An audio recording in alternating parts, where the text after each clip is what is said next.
पहलवान सास। मधु की शादी के कुछ सालों में ही उसके पति की मृत्यु हो जाती है, जिसके बाद उसके ऊपर सास की जिम्मेदारी आ जाती है और वो अब अपनी सास के साथ घर में अकेली रहती है। मम्मी, नाश्ता बना दिया है, टाइम से खा लेना। दोपहर का खाना शीला आकर बना देगी। मैं ऑफिस जा रही हूँ। अरे क्यों उस टेप रिकॉर्डर पर पैसे खर्चा करती हो? इतना काम मैं खुद भी कर सकती हूँ। हाँ हाँ बिल्कुल।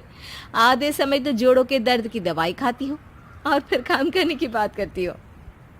दवाई खाती हो तो क्या, मैं अभी भी अकेली 10 पर भारी हूँ। हाँ हाँ मैंने मान लिया। मधु घर से चली जाती है, जिसके बाद सास नाश्ता कर दवाई लेकर टीवी देखने बैठ जाती है। दोपहर को शीला घर आती है। अरे क्यों माँ जी, आज किस बात से मेरी नौकरी बची? अरे चल, ज्यादा बक मत कर, काम कर अपना। शीला खाना बनाने लगती है और सास वहीं पास में बैठ जाती है।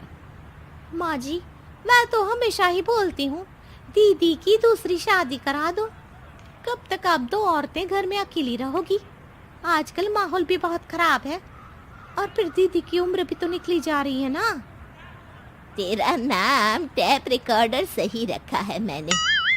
तेरी एक ही बात को रिपीट मोड पर चलाने से वो पूरी नहीं हो जाएगी, इसलिए मेरी बहू से ज्यादा खाना बनाने पर ध्यान दे, नहीं तो कहीं वो भी तुझसे मुंह ना फेर ले और नौकरी चली जाए। क्या माँ जी, आप भी हमेशा मेरी नौकरी के पीछे ही पड़ी रहती हो? तो क्या तेरे पीछे पड़ूं? इसी तरह दोपहर से शाम हो जाती है और शीला अपना काम खत्म कर वापस चली जाती है। अब अकेली सास एक बार फिर टीवी देखने बैठ जाती है, जिसकी थोड़ी ही देर में मधु घर आ जाती है और सास बिना कोई देर किए शीला की बातें उसे बताने लगती है। मम्मी, आप भी ना किसी बच्चे से कम नहीं हो, जिसके पास हमेशा शीला को लेकर कोई ना कोई बात रहती ही है। अब बस भी करो ना, इतनी बुरी नहीं है बेचारी।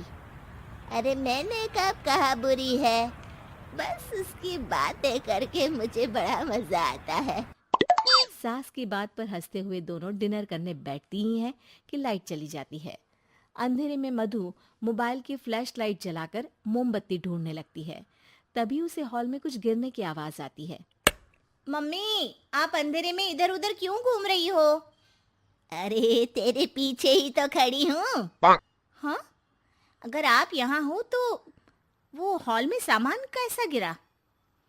भूत आया। अरे मुझे क्या पता, जाकर देखना पड़ेगा ना। दोनों हॉल में जाते हैं, लेकिन वहां कोई नहीं होता। अब उन्हें कमरे में से सामान गिरने की आवाज आती है।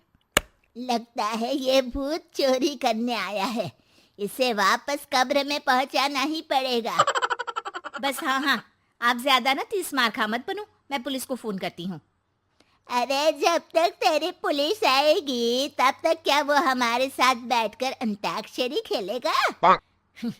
हट डरपोक, संभालने दे मुझे। अब सास पास रखा फ्लावर पॉट उठाकर कमरे की तरफ बढ़ने लगती है, जहां उसे 2 आदमी दिखाई देते हैं। पीछे पीछे मधु भी वहां आ जाती है। मम्मी, अभी भी मौका है, बाहर भाग जाते हैं।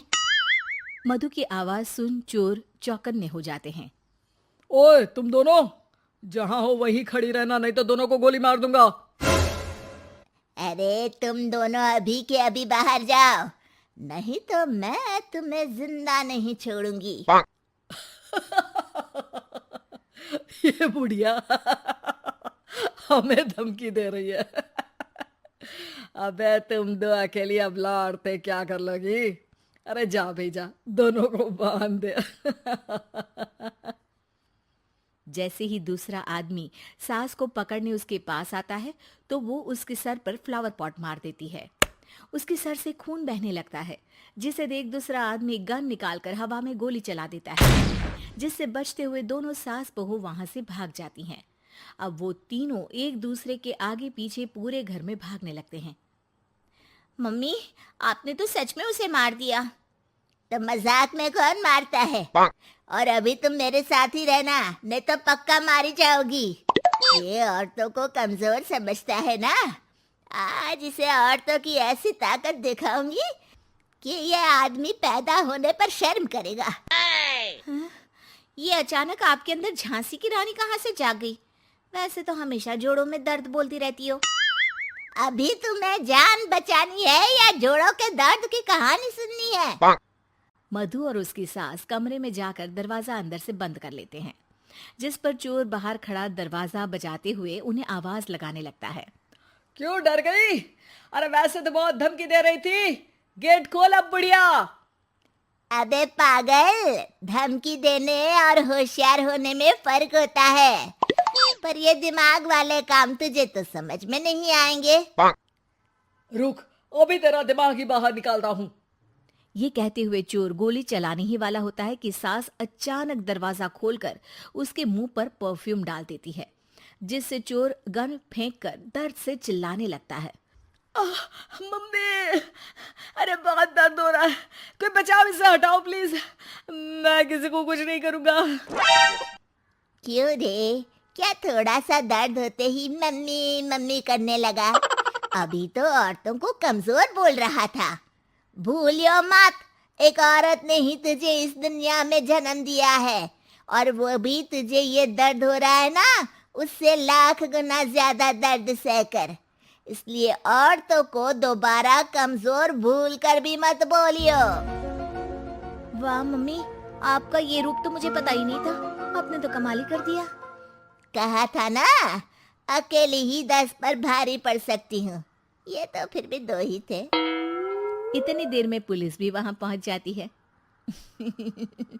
आ गए आप, कर लो इन्हें अरेस्ट और जेल में बैठकर अंताक्षरी खेलना।